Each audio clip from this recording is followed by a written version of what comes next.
दीपक हुडा और संजू सैमसन विस्फोरक बैटिंग बल भारत मंगलवार खेल द्वितीय टी20 मैच रे आयरलैंड को हराई और सीरीज जीति। द्वितीय टी20 मैच रे द्वितीय विकेट पर 176 भागीदार जोड़ी दीपक हुडा और संजू सैमसन। यही भागीदारी सहित दुईटी बैट्समैन एक बड़ विश्व रेकर्ड भांगी।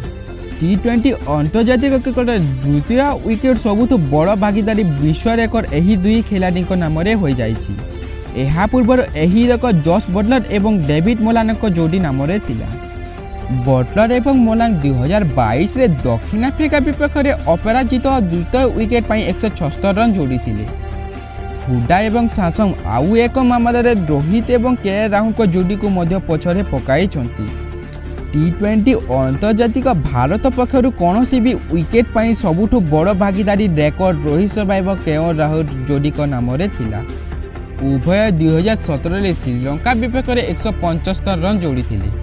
एवं भारत पक्षर कौन भी विकेट पर बड़ रेकर्ड हुडा और सैमसन नाम हो जाइए।